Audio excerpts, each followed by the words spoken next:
এইবার পৌষ সংক্রান্তিতে আমরা কোনো পিঠা টিঠা খাইছি না। তো দিদাও আইবো, তো তার লেগে আরো অপেক্ষা করতেছিলাম কবে আইবো আইবো। তো পূজা উপলক্ষে আইলো, পিসি আসিল।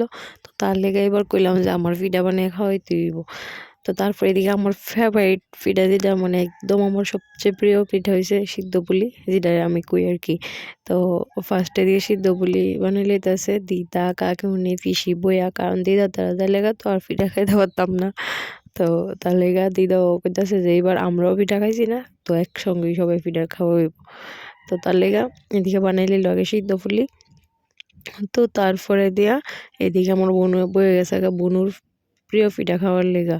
বনুর প্রিয় পিঠা হইল গিয়া মালপোয়া। তো তাই খাইলো এদিকে, আর দিদা এদিকে আরেক জাতের কি পিঠা বানানোর লিগা গুড়া করতেছে আর কি। আর আমার ভাইটা মানে মামার ছোট মামার ছেলে আর কি, তো হেও আইছিল।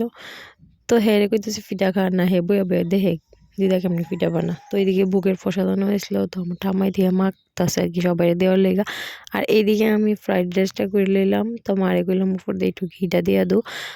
আর মাংস রান্না হইতাছে এদিকে। তো মানে কয়েকদিন লাগাতার শুধু খাইলাম ওই খাইলাম। তো মিনি ব্লগটা কেমন লাগছে জানাই। আর আমি এদিকে খাইতে দিই, আর তোমরা যারা আমার ইউটিউব থেকে দেখতেছো তারা আমার চ্যানেলটা সাবস্ক্রাইব করে দিও, আর যারা আমার ফেসবুক পেজ থেকে দেখতেছো তারা আমার পেজটা ফলো করে দিও। টাটা।